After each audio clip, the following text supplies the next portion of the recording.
right, are we live? I think we are. Well, let's just see here. Yes, we are. All right, so this is looking good. All right, guys. Well, what can I say? You got the Q's, I got the A's in 20 minutes, so let's roll.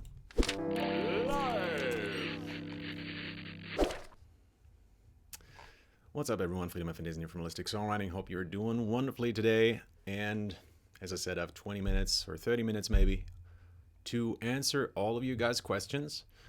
And yes, we already have some things going on in the chat. So let's see what's happening there. And let's start with the easy stuff. Where are you guys from?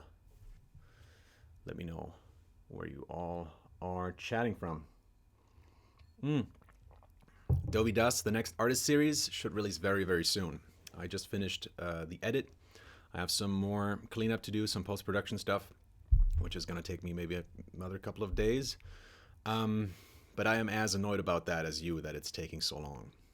There were some external circumstances, let's put it like that prevented me from releasing earlier. But that series, I started writing that series almost a month ago, that episode, and it took me about a week to do the research. It took me another week to write it, and I can already tell you it's about 16 minutes and 30 seconds long, something like that, and I think it's going to be really great.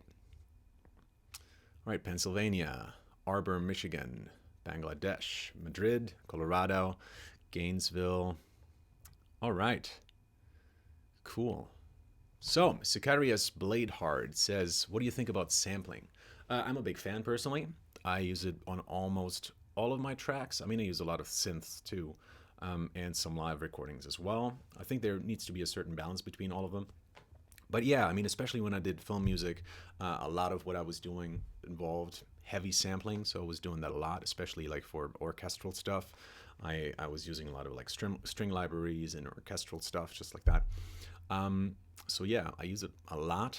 Not so much when I'm writing pop, except for maybe drums if I'm writing like for live drums.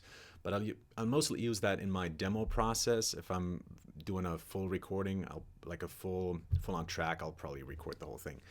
Anyways, but for the writing process, I think samples are absolutely fantastic, and I absolutely love working with them.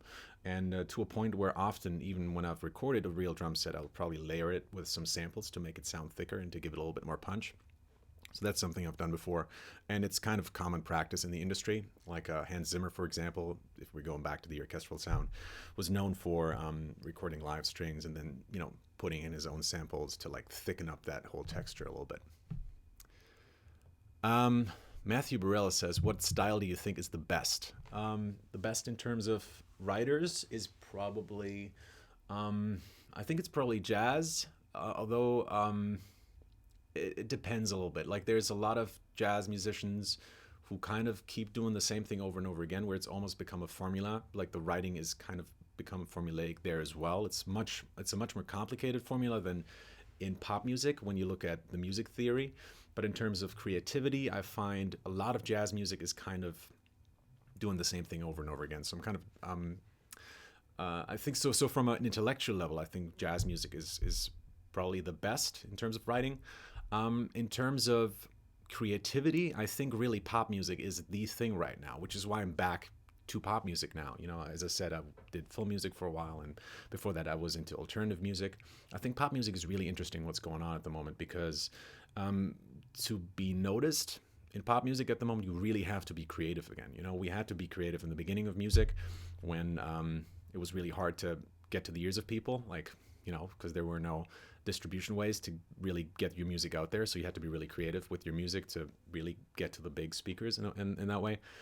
And now I think we're back to that with the internet, where, all of it is kind of like socialism. Everyone has the possibility to become a big star. We have to get really creative again. And I think pop music is kind of the ultimate of that, because, that's kind of the mainstream, right? Everyone's trying to get into the mainstream. So people are getting really creative about how to sound very unique. So I think there's a lot of really cool things happening in pop music at the moment.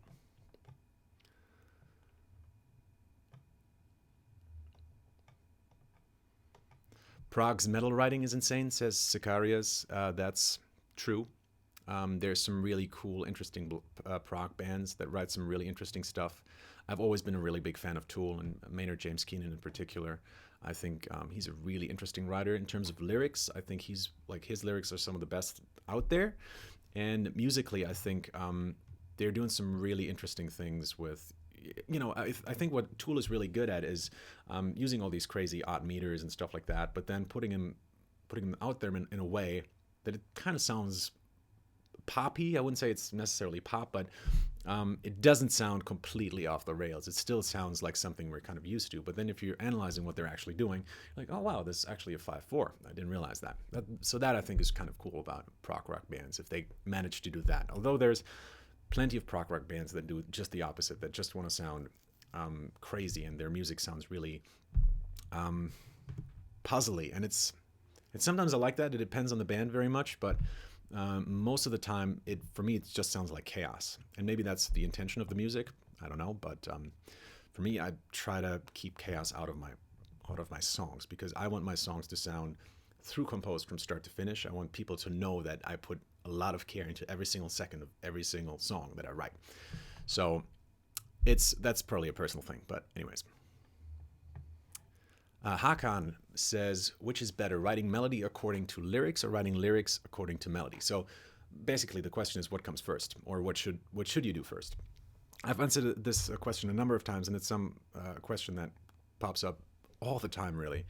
I think the answer is it's both. Both have to influence each other, and there's always a balance of sometimes there's the question of should I go for the melody here or should I go for the lyric, right? What's more important to me? Because if I use that word, it might not make so much sense, but it sounds great. Or if I use that word, it might make more sense, but it doesn't sound so good. And for me personally, it's usually sound that wins, because I'm a big believer in sound is what wins people over, and lyrics is what makes them stay. So I think lyrics are really important. There was a movie, Music and Lyrics, that said, music is like sex is when you meet a person for the first time. It's like the sex appeal, not sex maybe necessarily, depending on where you live. I don't know. So the second part is lyrics. That's when you get to know a person, is kind of the character of the music. And I think that's very true. The music is it's just like what someone looks like. And unfortunately, people do judge books by their cover. And so I think that's a more important part for us songwriters, unless we're really going for a niche that's really all about lyrics. And there are those niches that really only listen to songs for the lyrics, but it's very few people. And if you want to go for pop, if you want to go for a big audience, then I definitely suggest you focus on the music. And so if you have a decision to make in which you have to favor either music or lyrics, or like sound or content, that is, then I personally suggest you go for sound. All right.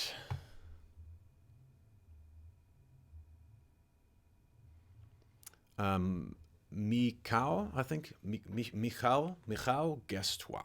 I think that's a Polish name, isn't it? Like, I know the L with the little strike through it. Says, coming up with a chord progression for a melody contained within some scale is easy, but are there tricks for harmonizing more difficult stuff, like chromatic downward movement, for example? There sure are, especially for chromatic movement. There's you always have the option of using dominance and secondary dominance. Like there's the tritone substitution, for example, which is sometimes known as the sub 5. So for example, if you're moving from, let's say you're going from, your melody is going from D flat to C, then a very typical thing that you could write would, for example, be, so the D you harmonize with the G chord, so that's just the 5. And then for the D flat, you go for a D flat 7, which is the tritone substitution of the 5 in C, and then you go to C. So the way that works is, to get to the tritone substitution, you basically look at the dominant of the chord that you want to go to. So in this case, C, and the dominant here is the G chord, and then from that chord you go up a tritone. So G tritone would be the D flat, and so that becomes your dominant substitution. And that's the one you can use on a chromatic melody going downwards. And the easier way to remember this, like that's where the theory comes from, and it comes from that the tritone in both of those chords is the same, and that's kind of where the resolution happens, is the tritone resolves into the tonic chord. But the easier way to think about it is, and I don't think about it in terms of like, oh, go up to the 5 and then have to go up a tritone. The way I think about it is just like, I'm thinking of the dominant chord that's right above the chord that I want to get to. So if I want to go to an E major chord, the chord that is my sub 5 would be the F7, right? It's just 1/2 step above.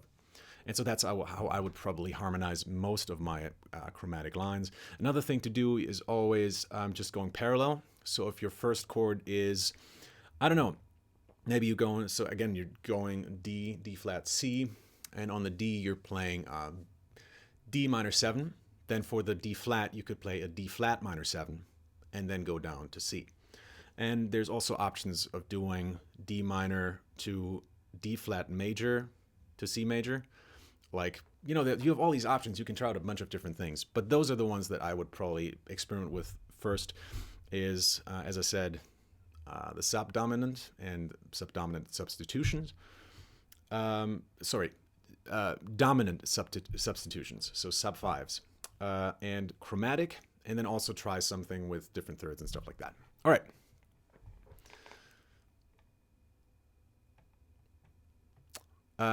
Ollie Carter Music says, interesting, weird techniques to get past a writer's block. Let me think about it. I mean, some of them, for me, involve... So, there's the story that Salvador Dali, he would place a spoon on his palm and rest his chin on it so you could fall asleep. But right before he would fall asleep, like he would, fall over and the spoon would fall down and hit the table and make a sound, so he would wake up again. And that was the moment that he would just write down everything that he had in his mind at that very moment. And he's not the only one who did this. I remember, was it Edison? I think it was Edison. He used to sleep with marbles crunched up in his hand, and just when he fell asleep, like he would let go of the marbles, they would make sound, which would wake him up. And again, he would do the same thing. He would just write down whatever was on his mind at that moment. So there is this weird thing, like when we're half asleep or when we're really tired, I think we come up with our best stuff. So the way I use it is mostly I like to work when I'm really tired, because it kind of like turns off the logical mode inside my head that's just criticizing everything I do.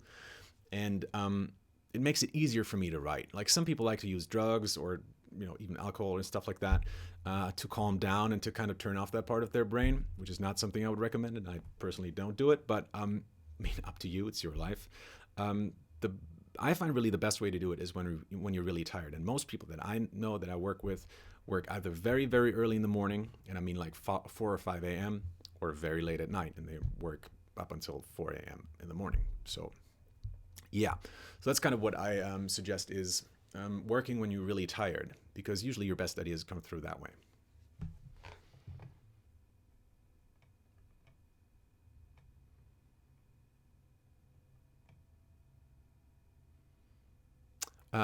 Yash Malusare, oh man, I'm butchering all your names, guys, sorry, says, what's your opinion about Taylor Swift's new album? She has changed her style from country music to pop to electropop. Is it electronic music becoming mainstream music? I think it already has been for quite a while, actually, but yes.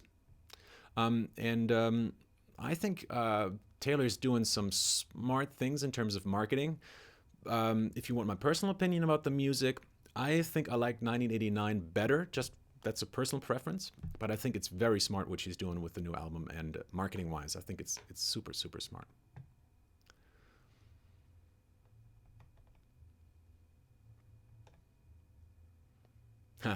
Matthew Plays says, slow song or fast song? For me, it's got to be slow song. I love slow songs. So like the slower the better, and like probably even going to have a drummer playing laid back on the groove to make it sound even slower. So I'm definitely a fan of slow songs, but I've written some fast stuff as well. But it's most of the time people come back to me after the first demo and say like, it's really cool, but could we do this like 2 or 3 BPM faster? So that's a complaint I've often gotten. And it's often true. Like I often write just a little bit too slow.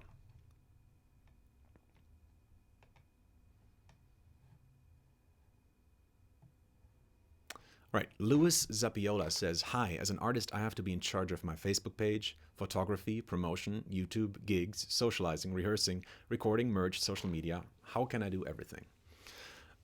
Yeah, that's kind of our job, right? It's to do everything. And I remember being at this event in Amsterdam, and a very good performer got up on stage and she gave an interview right afterwards.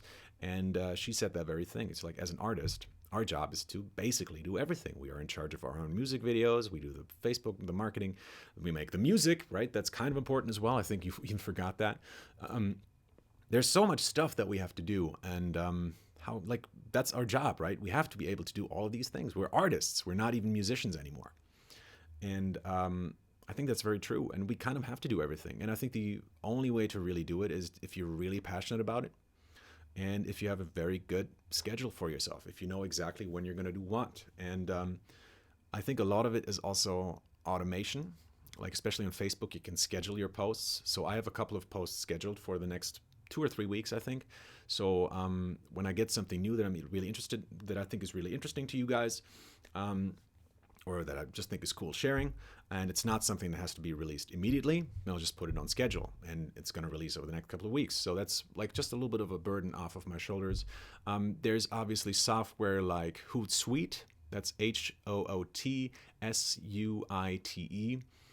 which allows you to write a post once, and it automatically broadcasts it on several different social media platforms. So that's, Twitter and Instagram and Facebook and MySpace. So you get all these different. That's one way to do it. That costs a little bit of something. I think I signed up back when it was free. I think it's a little bit of money now. I'm not sure how much it is, but that's something that you could do. Yeah. So the best thing you can do, obviously, is to make something that markets itself.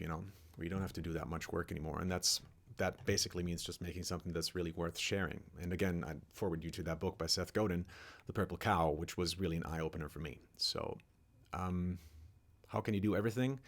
In the beginning, first of all, another thing that I probably should mention here is, in the beginning, I'm a big believer that you should do everything yourself, because you should know how all of these different things work. And it might take a little bit longer, but at least you'll have some important insights into how these different fields come together in being an artist, So I think that's something to definitely look into. Is my camera stuck? I think the video is stuck, right? Why is it though? And it's a really stupid face as well. Jesus, man. Can you guys still hear me though? Oh man. I don't know what to do about that though. Let's just try the intro again. Is this better? No, it's not. Fuck this. All right. Guys, I don't know what happened here, unfortunately. OBS seems to be crashing on me. So that's really embarrassing. Well, that's perfect. Well, what can I do? I don't know. Shit. Like, guys, does anyone of you guys here work with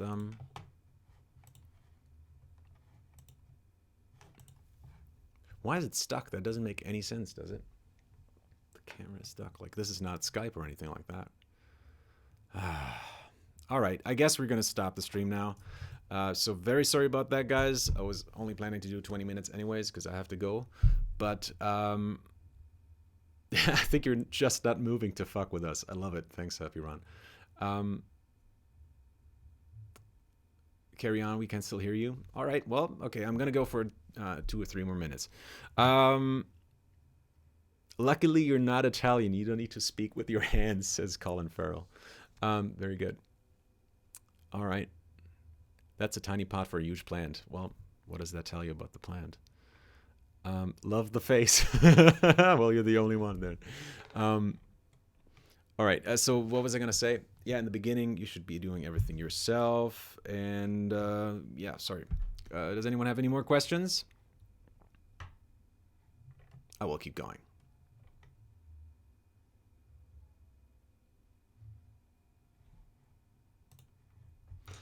What do you think of Melodyne? I was initially opposed, but I realized how useful it is now. Well, it's kind of industry standard, so everyone is using it. I am Two, in a way, I use Autotune myself, but I'm also really thinking of getting Melodyne. Autotune is really useful for that really poppy autotuned sound.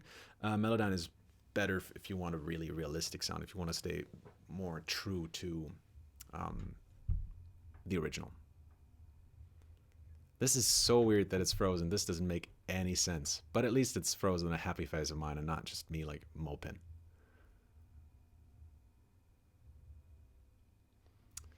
Would you be able to write for me? Probably not. Sorry, Roxana. Just mostly because holistic songwriting is really keeping me busy these days, and just plans for the next couple of months are already set, and I'm already writing with a couple of producers as well. So probably not. Very sorry about that.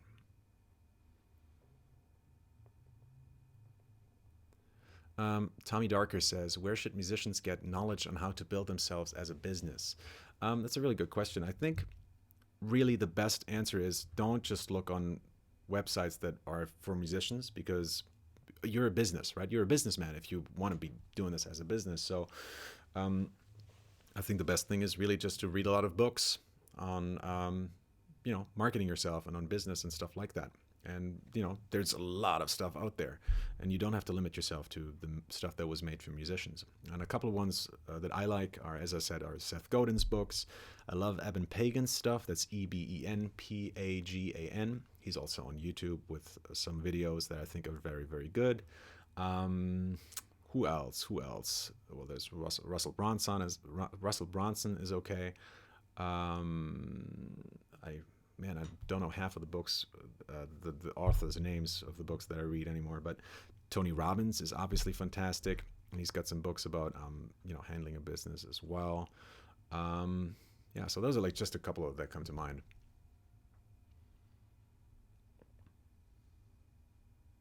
Where can we hear songs you've written, says Carl Johan Tenstrom. You can, if you go on YouTube, well, you are on YouTube, but if you type in it's 41 styles in under 7 minutes. That's my show reel, which is a little bit old. I think it's from 2015, but it's that's kind of what I show around. So again, 41 styles in under 7 minutes.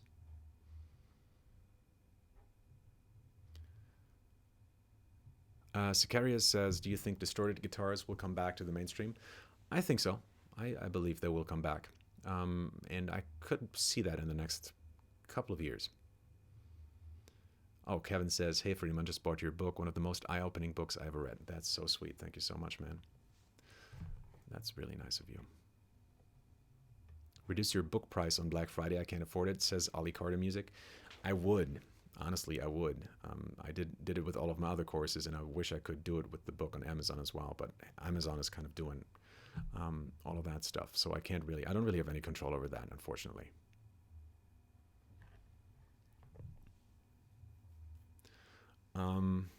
Is it true that ukulele music is in the future, or ukulele music? Ukulele, I don't know that. Is that like a term, or do you mean ukulele? I could see the ukulele coming back. Yeah, I could see that in pop music, maybe. If we're ever going back to like really cutesy pop. At the moment, not so much though. I think the next couple of years are probably going to be full of like especially like the next couple of months, because it's winter and mostly musicians are going to release darker songs now. But so ukulele probably not in the next couple of months. But yeah, I mean it's a good instrument, so I think it has its place in pop music.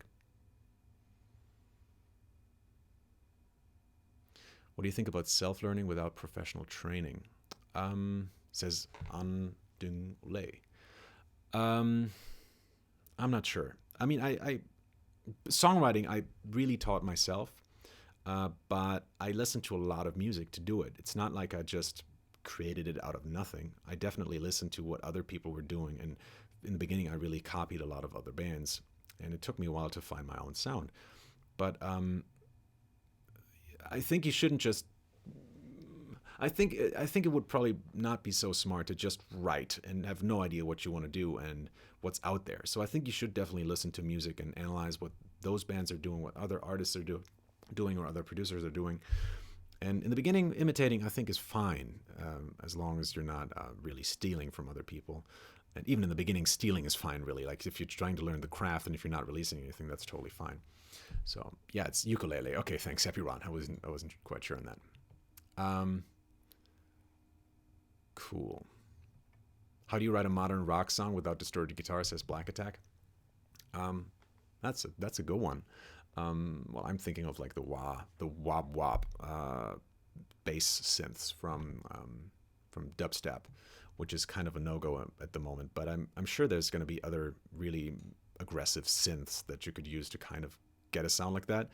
But that's personally not what I would be looking at. Personally, if I wanted to write something metal-ish or rockish that has a really aggressive sound but no distorted guitars, I would probably just think of distorting my guitars, like distorting the sound of my guitars so much that you almost can't tell it's a guitar anymore. You know what I mean? So that's probably what I'd be looking at to really create some interesting sounds with the guitar. All right, last question, guys. Use acoustic guitar. Would you say 21 Pilots is a rock band, says Black Attack? Image-wise, you would say yes, wouldn't you? So, yeah, it depends on how you look at it. Musically, I mean, they're doing a lot of different things, but they have a certain punk attitude about them. So I would probably call it a kind of punk rock band, even though it's really a twist on the whole genre. But that's what I would like. That's what I see them as, at least. And I think that's most important. How you see the band is more important than what they actually make sometimes, you know. All right. So last question.